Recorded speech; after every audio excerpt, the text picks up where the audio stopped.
In the misty stillness of the Colorado mountains, where dawn drapes the pine forest in gold, a strange tension stirs at a secluded wildlife center. Veteran rehabilitator Sarah Mitchell is haunted by the uneasy quiet of two rescued bobcat kittens. They were found alone, healthy, and unafraid, a detail that breaks every rule of the wild. Then, just beyond the morning haze, movement near the dumpsters catches her eye. A shape that freezes her breath. A wild bobcat, pacing with a desperate purpose, its eyes burning with something almost human. The call it makes cuts through the air, a soft, heart-wrenching plea that leaves no doubt in Sarah's mind. This is the mother. Ignoring every safety protocol she's ever learned, Sarah grabs a cloth bearing the kitten's scent and takes a step back toward the building. The wild predator follows, abandoning its fear to step onto the human threshold. Staff watch in frozen disbelief as Sarah prepares to lead a distressed wildcat directly inside, knowing she is one decision away from turning this wildlife center into a legend, or into complete chaos. What happens when a mother's bond forces a human to risk everything? The morning mist hung low over the pine forests of northern Colorado as Sarah Mitchell pulled her weathered Subaru into the gravel parking lot of the Mountain View Wildlife Rehabilitation Center. At 62, she'd been working at the center for nearly 20 years, but the early September morning still took her breath away. The way the golden light filtered through the aspens just beginning their autumn transformation. The crisp mountain air carrying the scent of pine sap and earth. Sarah had arrived earlier than usual that Tuesday morning, unable to shake the restless feeling that had kept her tossing and turning all night. Something about those two bobcat kittens they'd taken in 3 days ago had been nagging at her. Found huddled in the center's storage shed, the little ones had somehow squeezed through a gap in the old wooden boards, likely drawn by the smell of the deer feed stored inside. The night security camera had captured their tentative exploration before they'd curled up together behind a stack of supply boxes, where the morning crew discovered them. The kittens, probably around 12 weeks old, were in surprisingly good condition. Well-fed, glossy coats, bright eyes. That should have been Sarah's first clue. Wild bobcat mothers didn't just lose track of healthy kittens. But in the moment, with two scared babies mewing in the corner of the shed, the team had made the call to secure them first and ask questions later. As Sarah stepped out of her car, stretching her back after the 40-minute drive from her cabin, she noticed movement near the dumpster at the edge of the parking lot. Living in these mountains for as long as she had, Sarah had developed a sixth sense for wildlife. That particular quality of movement that distinguished a wild creature from wind-blown trash or shadows. She paused, her hand still on the car door, watching. A tawny form emerged from behind the dumpster, and Sarah's breath caught in her throat. A bobcat? Female by the size and build. But something was off about her behavior. Instead of melting back into the forest line at the sight of a human, the cat was pacing, her movements agitated and purposeful. She would take a few steps, pause to listen with her distinctive tufted ears swiveling like radar dishes, then lower her nose to the ground, following some invisible trail. Sarah remained perfectly still, her decades of experience telling her this was no ordinary encounter. The bobcat's body language screamed distress. Not aggressive, not defensive, but searching.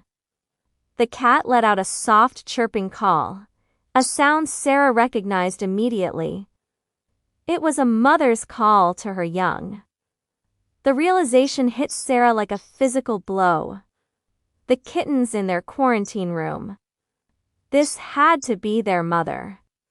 Moving with deliberate slowness, Sarah reached into her canvas work bag. Her fingers found the soft flannel cloth she'd used to wrap the smaller of the two kittens when they'd first brought them in. The little female who'd been shaking with fear. Sarah had meant to wash it but had forgotten it in her bag over the weekend. Now she thanked whatever force had made her forgetful. Carefully, she pulled out the cloth and held it where the breeze could catch it. The effect on the bobcat was immediate and electric. The cat's head snapped up, her golden eyes locking onto Sarah with an intensity that made the hair on the back of her neck stand up. But it wasn't aggression in those eyes. It was desperate hope. Sarah took a slow step backward toward the building. The bobcat took a step forward. Sarah took another step back. The cat followed, maintaining about 15 feet of distance between them. It was like an ancient dance, predator and human, but with an understanding that transcended species. One mother recognizing another's anguish. As they moved across the parking lot, Sarah's mind raced. She was about to lead a wild bobcat into a building full of people. Every protocol, every safety regulation screamed against what she was doing. But she'd also seen enough separated wildlife families to know that mother bobcats could waste away searching for lost kittens. And orphaned kittens, even at 12 weeks, still needed their mother's teaching to survive in the wild. The main entrance loomed ahead, its glass doors reflecting the morning sun. Sarah could see Meredith, the young veterinary assistant inside at the reception desk, absorbed in paperwork. Sarah pulled out her phone with her free hand and quickly typed a message to the staff group chat. "Do not panic. I'm bringing in the kitten's mother. Clear the hallway to quarantine room 3. This is controlled." She saw Meredith's head snap up as her phone buzzed, watched her read the message, then look up to see Sarah approaching with her unusual companion. To Meredith's credit, she didn't scream or make any sudden movements. Instead, she slowly stood and backed away from the desk, her eyes wide with a mixture of fear and awe. Sarah pushed open the door with her hip, still holding the cloth where the bobcat could smell it. The automatic sensors kept the door open as the wildcat hesitated at the threshold. This was the critical moment. A wild bobcat entering a human building went against every instinct the animal had. Sarah could see the war playing out in the cat's body language, the desperate need to find her babies fighting against generations of survival instinct. "I know, Mama," Sarah whispered, her voice soft and steady. "I know it's scary, but they're here. Your babies are here." Whether it was the tone of her voice or another gust of wind carrying the kitten's scent from the cloth, something tipped the balance. The bobcat stepped through the doorway. The walk down the hallway felt like it lasted hours, though it couldn't have been more than 30 seconds. Sarah was acutely aware of every sound, the hum of the fluorescent lights, the distant chirp of songbirds in the recovery room, the soft pat of the bobcat's paws on the linoleum floor. She could see faces appearing in doorways. Dr. Robert Thompson, the center's veterinarian, Martha from the Raptor program, young Jake the maintenance supervisor, all frozen in disbelief at the surreal procession. The door to quarantine room 3 was just ahead. Sarah could hear them now. The distinctive mewing of the kittens who must have caught their mother's scent. The bobcat's ears pitched forward, and she let out an answering chirp, louder this time, urgent. Sarah's hand trembled slightly as she reached for the door handle. This was it. Either she was about to witness something beautiful, or she was about to have a very frightened, very defensive wild predator loose in an enclosed space. She turned the handle and pushed the door open. What happened next would be burned into the memory of everyone who witnessed it, either in person or later on the security footage that would be watched and rewatched dozens of times in the days to come. The two kittens, who had been pressed against the far wall of their enclosure, suddenly scrambled forward, their voices rising in a crescendo of cries that sounded almost like human babies. The mother bobcat let out a sound Sarah had never heard before, something between a purr and a whimper, and bounded forward. The reunion was not the graceful, dignified affair one might expect from such elegant creatures. It was messy and desperate, and absolutely beautiful. The mother bobcat practically collapsed as her kittens barreled into her, their little bodies climbing over each other to press against her, to nurse even though they were nearly weaned, to reassure themselves that she was real. The mother's rough tongue worked overtime, grooming both kittens simultaneously, occasionally pausing to sniff them all over as if checking for injuries. Sarah found herself wiping tears from her cheeks, and she wasn't alone. Dr. Thompson had appeared in the doorway, and the gruff 68-year-old veterinarian who'd seen everything in his 40-year career was suspiciously red-eyed. Meredith was openly crying, her phone out recording the moment.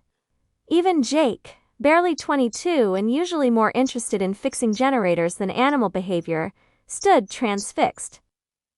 "Well," Dr. Thompson said, his voice gruff with emotion, "I suppose we know what we need to do." Sarah nodded. There was only one right thing to do, and everyone in that room knew it. The rest of the morning became a masterclass in controlled chaos. While the Bobcat family reunited in the quarantine room, the staff scrambled to prepare for an immediate release. Dr. Thompson performed quick health checks on all 3 cats. The mother was thin but healthy, stressed but uninjured. The kittens were thriving. Martha coordinated with the state wildlife department, filling out the necessary paperwork for an early release. Jake and his crew prepared the large transport carrier, lining it with fresh bedding and the flannel cloth that had brought them all together. The question of where to release them sparked a brief debate. The storage shed where the kittens had been found was near the Forest Service Road, about 2 miles up the mountain from the center. Sarah remembered the security footage showing the kittens entering from the north side, which meant they'd likely come down from the ridge above. Prime bobcat territory with plenty of deer, rabbits, and water sources. "That's probably where Mama was when they wandered off," Dr. Thompson mused, studying the topographical map spread across his desk. Kittens that age are starting to explore on their own, but they don't usually go far. Something must have spooked them or confused them. Maybe that thunderstorm we had Thursday night. By noon, they were ready. Loading the reunited family into the carrier proved easier than expected. The mother, exhausted from 3 days of searching, seemed to understand they weren't a threat. She remained pawing as long as she could see and smell her kittens. The convoy that headed up the mountain was larger than strictly necessary. Sarah drove the transport van with Dr. Thompson beside her. Meredith followed in another vehicle with Martha and 2 volunteers. Even Jake tagged along, having declared he needed to check on that damaged fence section up by the ridge, with suspicious timing. They chose a release spot near a natural spring, where game trails converged and the forest provided good cover. The afternoon sun slanted through the pines, creating a dappled pattern on the forest floor. Sarah parked the van, and everyone gave them space as she and Dr. Thompson positioned the carrier door toward the forest. "You want to do the honors?" Dr. Thompson asked. Sarah nodded, her throat tight with emotion. She knelt beside the carrier and slowly lifted the door. For a moment, nothing happened. Then the mother bobcat emerged, her movements cautious but not panicked. She took a few steps, then turned back, chirping softly. The 2 kittens tumbled out after her, staying close to her legs. The mother cat paused at the edge of the clearing and looked back. Her golden eyes met Sarah's, and for just a moment, Sarah could have sworn she saw something there. Not exactly gratitude, wild animals didn't think that way, but perhaps an acknowledgement. Then the bobcat turned and melted into the forest, her kittens bouncing along behind her, their spotted coats quickly becoming invisible among the shadows and undergrowth. The group stood in silence for a long moment after the cats disappeared. Finally, Meredith spoke, her voice soft with wonder. "Do you think they'll be okay?" Dr. Thompson, ever the pragmatist, nodded. "The mother's hunting skills are intact. The kittens are healthy and the right age to learn. They've got as good a chance as any wild family." As they packed up the carrier and prepared to head back down the mountain, Sarah took one last look at the forest where the Bobcat family had vanished. The wind rustled through the pines, carrying the scent of autumn and wild places. Somewhere out there, a mother was teaching her kittens to hunt, to climb, to survive. The natural order had been restored. Back at the center, word of the morning's events had spread. The security footage was already being edited into a video that would eventually go viral, raising awareness about wildlife rehabilitation and the importance of keeping wild families together. But for Sarah, the impact was more personal. That night, as she sat on her cabin porch watching the sun set over the mountains, she thought about the look in that mother bobcat's eyes. The fierce, unbreakable determination to find her young. It reminded her why she'd devoted her life to this work. Not for the viral videos or the heartwarming stories, though those helped raise support for the center. But for moments like these, when human compassion and understanding could make a small difference in the vast, complex tapestry of the wild. The next morning, Sarah arrived at work at her usual time. The parking lot was quiet, the dumpster area empty except for a few bold ravens picking at something invisible.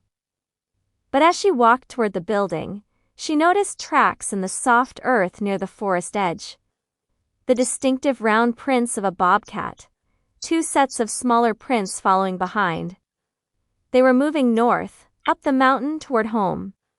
Sarah smiled and headed inside to start another day, carrying with her the memory of golden eyes and the sound of kittens crying for their mother, and the knowledge that sometimes, just sometimes, everything works out exactly as it should. The Mountain View Wildlife Rehabilitation Center would go on to help hundreds more animals in the years to come. But the story of the bobcat who walked into their building to reclaim her kittens would become legend, told and retold to new volunteers, shared at wildlife conferences, and whispered about in the break room whenever someone needed reminding that their work mattered. And sometimes, on quiet mornings when the mist hung low over the mountains, Sarah would see bobcat tracks near the center and wonder if it was the same family, thriving in their mountain territory, wild and free as they were meant to be. She never knew for certain, but she chose to believe it was true. Because in wildlife rehabilitation, as in life, sometimes faith and hope are just as important as facts and protocols. The bobcat mother had taught them all something that day.